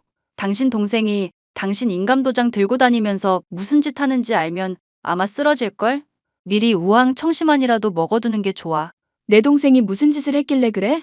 당신 가게 담보로 대출받아서 아주 행복한 투자 생활하고 계시더라고. 돈 다 까먹고 거의 마이너스 상태던데? 그게 사실이면 태규 이 자식 가만두지 않겠어. 가만두지 않으면 어쩔 건데요. 그래도 남동생이니 사랑으로 걷어 먹여야죠. 나는 이쯤에서 빠질 테니까 두 분이서 손 꼭 붙잡고 사랑하면서 잘 지내세요. 네가 우리 누나한테 헛소리 짓거렸어? 지금 우리 누나 꼭지 돌아서 쓰러지기 일보 직전이라고. 이제 남인데 무슨 상관이야. 쓸데없는 소리 하지 말고 이혼 서류에 도장이나 찍어서 보내. 내가 너 곱게 보내줄 줄 알아? 아니, 곱게 보내주지 않을 걸 알고 이날 이때까지 증거 열심히 모았어. 내가 뭘 모았는지 궁금하다면 법정에서 봐. 저는 남편과 이혼 소송을 시작했고 법원은 남편이 저에게 위자료를 줘야 한다고 판결했습니다. 저는 제가 갖고 있는 돈에 위자료를 보태해 작은 도시락 배달 업체를 차렸는데 반응이 좋아 빠르게 자리를 잡았답니다. 고생 끝에 낙이 온다는 말이 딱 맞는 것 같습니다. 저와 헤어진 후 남편과 시누이는 원수보다 못한 사이가 되었다고 전해 들었습니다. 남의 가슴이 대못을 받았으니 그 정도의 고통은 감내해야 한다고 생각합니다. 저의 긴 사연을 읽어주셔서 감사합니다. 안녕하세요. 인천 강화도에서 친정 부모님과 카페, 펜션 사업을 하고 있는 35살 여성입니다. 대학교 졸업하고 취직한 회사에서 남편을 만났고 1년 정도 연애를 하던 중 갑작스레 아이가 생겨 결혼했었죠. 왜 과거형이냐고요? 지금은 이혼한 남남이거든요. 아이는 혼인신고를 먼저 하고 결혼 준비를 하면서 하늘로 떠나보냈습니다. 갑작스레 생긴 아이이기도 하고 당시에 회사를 다니고 있던 터라 제가 몸 관리를 소홀히 했었나 봐요. 그래도 금방 정신을 가다듬고 행복한 결혼 생활을 유지하기 위해 부단히도 노력했답니다. 오늘 제가 여러분께 들려드릴 이야기는 제 이혼 이야기예요. 이혼의 결정적인 사유는 결혼하고 변해도 너무 변한 남편과 시어머니 때문입니다. 아이를 떠나보내고 슬퍼할 겨를도 없이 그 집구석에서 온전한 저로 살아남기 위해서는 독해질 수밖에 없었어요. 지금 바로 제 이혼 사연 시작하겠습니다. 저희 집은 강화도에서 대대로 농사를 지으며 살았고 워낙 크게 농사를 지었던 터라 부유했습니다. 농사 지어서 얼마나 남느냐 하시지만 규모도 워낙 크고 계절마다 재배하는 작물도 틀리기 때문에 자세히는 모르지만 수확량이 상당했고 그만큼 수익도 어마무시했죠. 오랫동안 강화도에서 터를 잡고 살아와서 집터라던가 가진 땅이 제법 되는 걸로 알아요. 그런 집안에서 저는 무남동녀 외동딸로 가족들의 사랑을 많이 받고 자랐습니다. 반대로 시댁은 남편이 어려서 시부모님이 이혼하셨고 시어머니 혼자 남편을 키워오셨어요. 연애 시절부터 남편은 저라면 껌뻑 죽는 스타일이었고 저를 많이 배려해주는 스타일이었습니다. 연애하면서 아이가 생겼고 나이도 나이인지라 상견례까지 프리패스로 진행했어요. 결혼을 준비하면서 시댁은 친정이 부유하다는 걸 알게 되었고 그때부터 시어머니와 남편의 태도는 조금씩 변하기 시작했습니다. 얘, 결혼 준비는 어디까지 했니? 어머니, 잘 지내셨죠? 저희 이제 신혼여행지만 고르면 되거든요. 가구나 이런 것도 어제 주문했고요. 날짜 맞춰서 배송 오기로 해서 다음 주에 집에 들여놓기로 했어요. 왜요? 왜긴 신경 쓰여서 그렇지.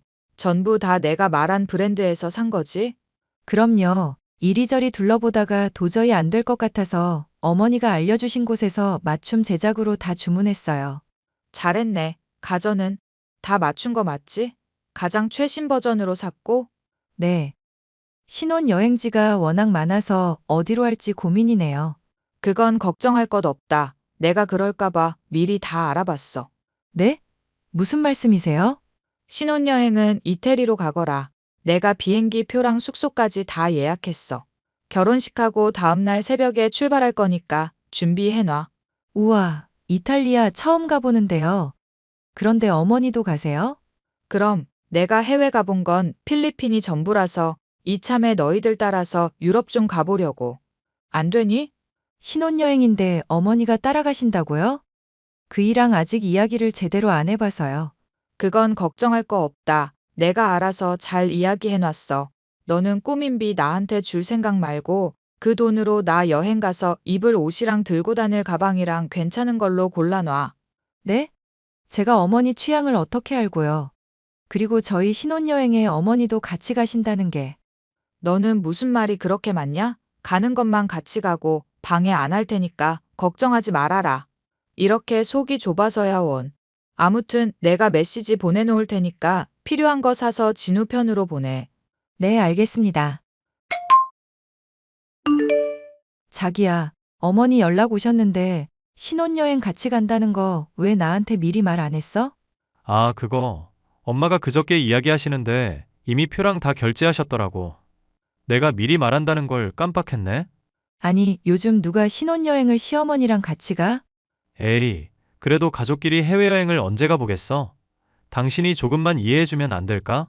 이게 말이 되냐고. 가전이며 가구며 하도 난리치셔서 원하는 대로 다 맞추고. 내가 원한 것도 아닌데 내색 안 한 거 몰라? 우리 결혼이지 어머니랑 하는 게 아니잖아. 내가 미안하다고 하잖아. 그리고 당신이 융통성 좀 부리면 안 돼? 뭐? 지금 말 다 했어? 내가 어머니한테 지금까지 안 맞춘 게 뭔데? 이거 해라, 저거 해라 하도 간섭하셔서 스트레스 받는데 당신이야말로 너무 안일한 거 아니야? 당신이 임신해서 지금 너무 예민해서 그런 거야. 그러니까 조금만 마음을 여유롭게 가지면 안 돼? 그게 심신 안정에도 좋다잖아. 응? 내가 지금 말을 안 해서 그렇지 얼마나 심각한지 알아? 어머니 때문에 스트레스 받아서 없던 원형 탈모까지 생겼다고. 결혼식에서 올림머리는 고사하고 단발로 자르고 면사포로 가려야 할 판인데 당신이 내 마음을 몰라줘도 너무 몰라주는 것 같은데? 이럴 거면 어머니랑 둘이 살지 왜 나랑 결혼하는데? 아, 자기야. 정말 미안해. 그렇게까지 스트레스 받는지 몰랐어. 내가 사과할게. 이따가 저녁에 맛있는 거 먹자. 시어머니는 결혼 준비를 도와준다는 핑계로 하나부터 열까지 간섭하시는 건 물론이고요. 결혼하는데 신혼부부가 머리 맞대서 아기자기하게 신혼집을 꾸며나가는 재미 따위는 당연히 없었습니다. 저는 임신까지 한 몸으로 시어머니의 상상 그 이상의 잔소리를 받아내느라 원형 탈모까지 생겼었어요. 결국 저는 한껏 몸도 예민해져 있는데 스트레스를 너무 많이 받아 유산을 하고 말았어요. 아이를 지켜내지 못했다는 죄책감과 결혼에 대한 부담스러움에 파혼을 선언했었습니다. 보름 가까이 남편이 친정으로 찾아와 울며 빌며 저에게 매달렸고 신혼여행에 시어머니가 따라가지 않는 걸로 합의하고 다시 결혼 준비했어요. 그렇게 우여곡절 끝에 결혼식을 올렸고 저희 부부 둘만의 신혼여행을 다녀왔습니다. 문제는 신혼여행을 다녀온 뒤부터였어요. 신혼집에 새가전, 가구들이 있으니 시어머니가 안부차 방문한다며 매일같이 드나들더니 눈독을 들이더라고요. 그러면서 자신도 냉장고, TV, 세탁기 등 다 바꿔달라며 저희 부부에게 떼를 쓰기 시작하셨습니다. 혼자 사시는데 굳이 새 거 살 필요도 없었고 이미 바꾼 지 3, 4년 정도밖에 되지 않은 것들이라 대부분이 새 거였어요. 그러다 처음 시어머니와 갈등을 겪게 되는 사건이 발생합니다. 신혼집에 왔던 시어머니가 식탁 위에 놓인 제 카드를 마음대로 가져가서 쓰셨거든요. 무려 700만 원이나 말입니다. 저는 곧바로 시어머니에게 전화를 드렸죠. 어머니, 혹시 제 카드 가져가셨어요? 그래, 네 카드 나한테 있는데? 아무리 가족이라도 그렇죠. 어떻게 한마디도 없이 제 카드를 가져가서 쓰세요? 네 거 내 거가 어디 있냐? 어차피 너 내 아들이 벌어다 주는 돈으로 생활하잖아. 그럼 카드값도 내 아들이 내는 거지. 그리고 이깟 거 얼마나 썼다고. 아니, 어머니 너무하시네요. 제 카드잖아요. 한두 푼도 아니고 700만 원이나 결제하셨던데. 이건 좀 심하잖아요. 가족인데 뭐 어떠냐?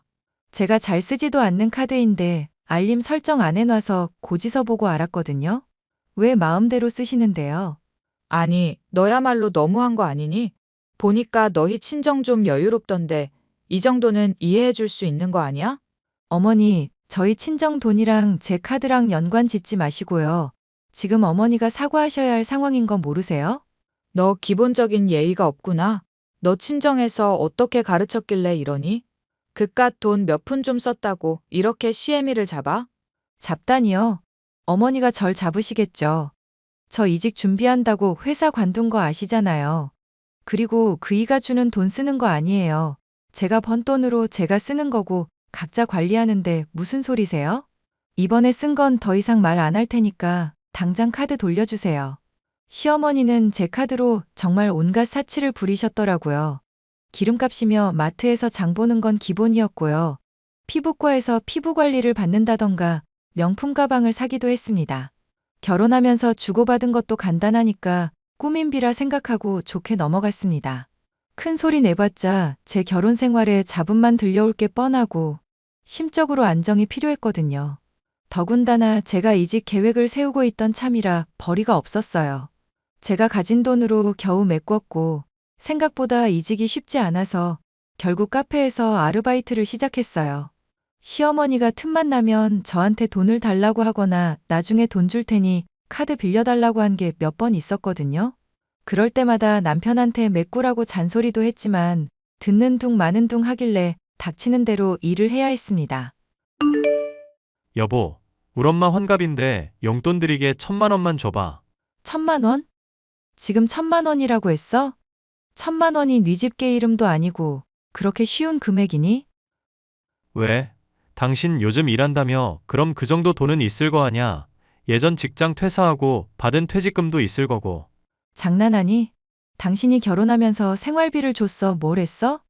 그리고 어머니가 내 카드로 1,000만 원 넘게 쓰고 다닌 바람에 내가 그거 다 메꿨잖아. 난 돈 없어. 돈이 없다는 게 말이 돼? 당신 거지야? 뭐? 말 다 했어? 이미 1,000만 원 이상 어머니 사치 비용으로 들어갔는데 뭘 또 1,000만 원씩이야. 말 그렇게 할래? 있는 사실 그대로 말하는 건데 난 1,000만 원 줄 생각 없으니까 당신이 드리던지 알아서 해. 10만 원, 100만 원도 아니고 1,000만 원이 뭔 말이야. 너 그렇게 나온다 이거지? 두고 봐, 내가 어떻게 하나. 남편 놈은 자기가 한 짓은 생각하지 않고 저에게 시도 때도 없이 돈을 달라고 요구했고 시어머니 생신 땐 1,000만 원이라는 거금을 달라고 너무나도 아무렇지 않게 말하더군요. 평소 시어머니나 남편의 행실이 좋기라도 했으면 저와의 사이가 정말 막역했으면 아마도 드렸을 겁니다. 해외여행, 사고 싶은 거 사서 쓰시라고 말 안 해도 제가 드렸을 거라고요. 그런데 더 유치하고 웃긴 건 시어머니 생일 때 아무것도 안 했다고 남편 놈이 복수한 거 있죠?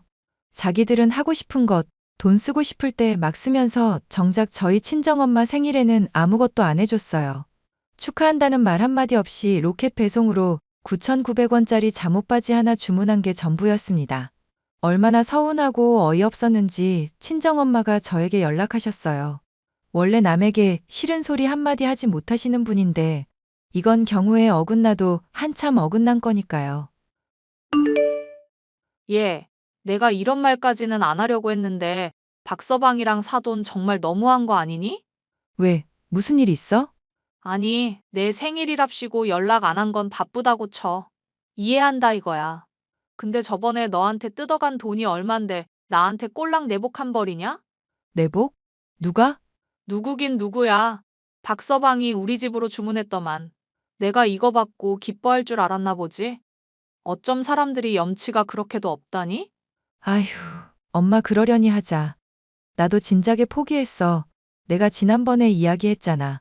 어머니가 내 카드 마음대로 쓰신 거. 아니, 그나저나 안사돈은 너한테 제대로 사과했어? 어쩜 그렇게 몰상식해? 혼자 박서방 키워왔다고 해서 그래도 사람이 기본도리는 하는구나 했는데 어쩜 그렇게 양심이 없는지. 그러게 말이야. 엄마 파혼하고 화해하지 말 걸 그랬어. 내 말이 그 말이다. 어휴, 그놈의 정이 뭔지. 내가 너 이런 취급받으라고 시집 보낸 거 아닌데. 속상해 정말. 미안해, 엄마. 이런 못난 모습 보여서. 네가 왜 미안해. 그 집안 사람들이 미안해야지. 어디 가서 기죽지 말고 무슨 일 있으면 바로 엄마한테 말해. 알겠지? 역시 내 생각해주는 건 엄마밖에 없어. 내가 또 연락할게요. 당신 나랑 대화 좀 해. 지금 이게 무슨 짓이야? 말도 안 하고 엄마한테 뭐 잠옷바지 하나 덜렁 보냈다며. 그게 뭐 어때서? 지금 나랑 장난하자는 거지? 아니, 그러니까 뭐가 어떻다는 건데 이야기를 해보시라고. 내가 어머니한테 지금까지 쓴 돈 하나하나 나열해봐. 엄마한테 생일 축하드린다는 그런 말 한마디를 못 해주니? 9,900원 잠옷바지? 누구 약 올리냐? 그러는 너는 우리 엄마 환갑 때 뭐 했는데? 내가 1,000만 원 달라고 했을 때 네가 그렇게 매몰차게 거절만 안 했어도 나도 안 이러지. 눈에는 눈, 이에는 이, 역지사지 당하니까 이제 좀 알 것 같냐? 미친 거 아니야? 말이 안 통하네. 큰 거 바라는 것도 아니고. 내가 그동안 한 거 생각해서 말이라도 한마디 할 수 있는 거잖아. 뭘 더 바라는 건데? 나도 너 한 만큼 해드린 건데. 그리고 장모님이랑 우리 엄마랑 같냐?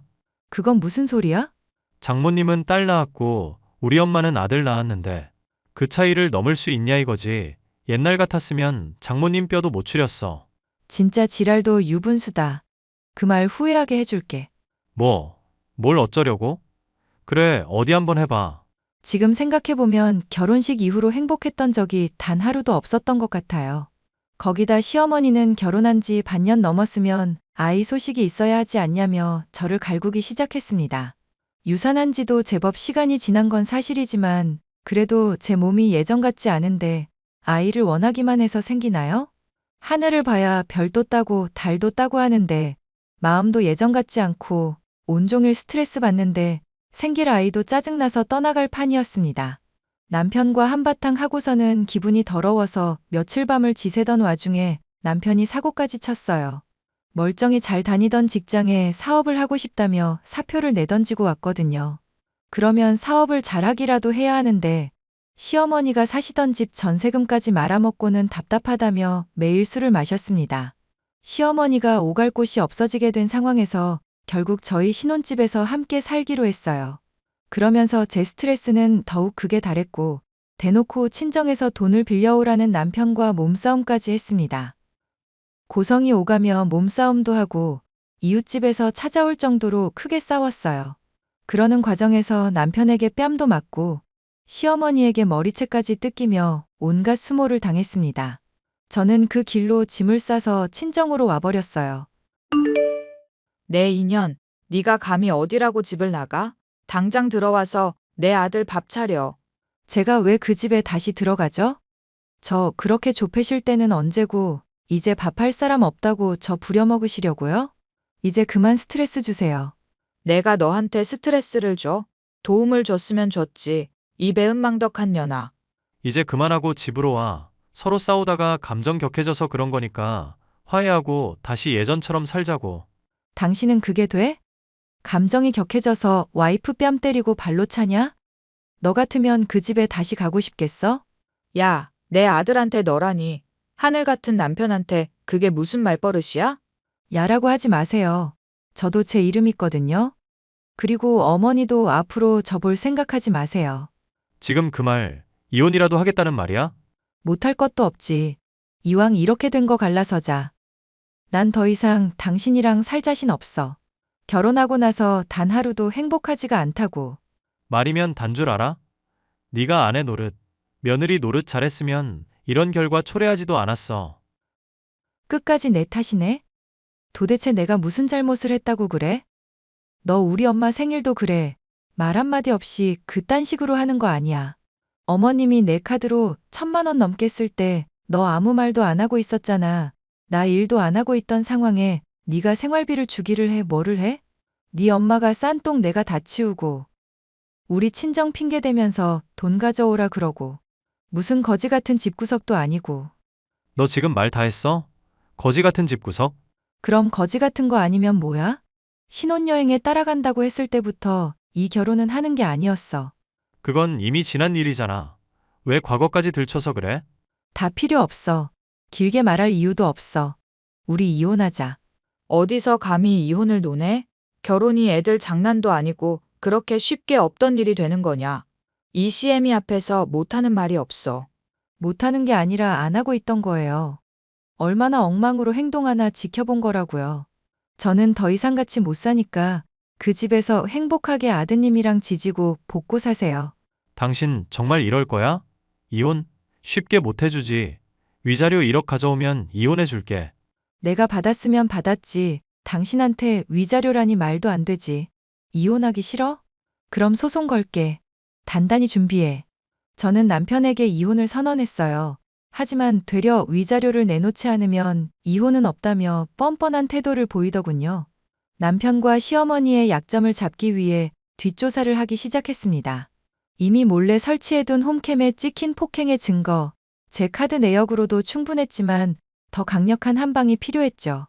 심부름 센터를 이용하니 생각보다 쉽게 뒷조사를 할 수 있었어요.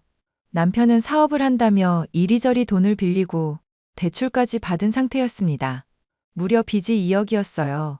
그리고 바람을 피우며 상간녀에게 돈까지 퍼다 나르는 정확도 포착했지요. 알고 보니 사업하다 망한 것도 상간녀한테 돈 갖다 바치느라 핑계댄 거였습니다. 당신 정말 이혼할 거야? 내가 빈말로 그런 거 같아? 이미 변호사 선임 끝냈고 곧 소장 날아갈 거야. 당신도 준비하는 게 좋을걸? 정말 이럴 거냐고.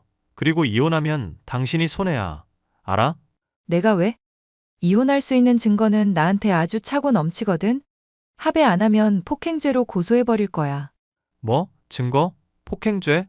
내가 그런 걸로 무서워할 것 같니? 너 위자료 가져오기 전에는 이혼 합의 안 해줄 거야. 아, 그 돈 갖다 주면 고스란히 그년한테 전해주게? 그년? 그년이라니? 모르는 척 하지 마. 김가영이라는 여자 알지? 내가 모르고 있을 줄 알았어? 그리고 집에 폼캠 설치해둔 거 모르지? 당신이랑 어머니가 그날 나 짓밟고 때린 거 동영상으로 다 갖고 있거든? 뭐? 홈캠? 너 그거 사생활 침해인 거 몰라? 어머니가 예전에 내 카드 가져가서 돈 쓴 것 때문에 혹시 몰라서 말 안 하고 설치해뒀지. 그리고 사생활 침해라니. 집에서 잠만 자고 나가면서 뭐 하는 것도 없는데 뭔 침해? 와, 너 정말 무서운 여자구나. 그걸로 우리 감시하고 있던 거네? 감시? 그렇게 생각하고 싶으면 해. 어머니, 우리 집에 살면서 안방 들어와서 내 물건 만진 거 다 알고 있거든? 그것도 다 증거로 갖고 있어. 그러니까 이혼에 합의하는 게 좋을 거야. 적어도 내가 유리하거든. 안 돼. 이 이혼은 정상적이지 않아. 내가 도대체 뭘 잘못했는데 이래? 정신 차려. 정신은 네가 차려야지. 자꾸 연락하지 마. 한 번만 더 연락하면 접근 금지며 통신 제한이며 법적 조치할 수 있는 건 다 걸어버릴 거야. 뭐? 야. 저는 그동안 모은 모든 증거를 들이밀며 이혼 소송을 진행했습니다. 남편은 상간녀와 살림을 합치면 그만이라며 빚내서 저에게 위자료 5천만 원을 지급해 주더군요. 이거 먹고 떨어지라면서요. 가만히 있을 제가 아니었고 상간녀 소송도 걸어서 2,200만 원 받아냈습니다. 상간녀는 남편에게 더 이상 뜯어먹을 돈도 없거니와 되려 저에게 돈을 뜯기고만 상황에 더 이상 남편이 필요 없다고 생각되었는지 그동안 받았던 돈을 모두 가지고 잠적해버렸습니다.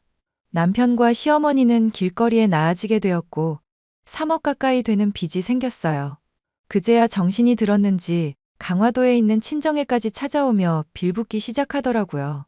저는 남편과 시어머니의 연락처를 모두 차단하고 접근 금지, 통신 제한을 걸어버렸습니다. 서울을 오가며 생활하다가 이혼 후 친정집으로 아예 들어갔어요. 위자료로 받은 돈과 제가 가지고 있던 돈, 그리고 땅 일부를 정리해 카페와 펜션 사업을 시작했습니다. 큰 마음 먹고 시작한 사업은 성수기에는 월 3천만 원, 비수기에도 월 1천만 원 이상은 벌며 성공적이었어요.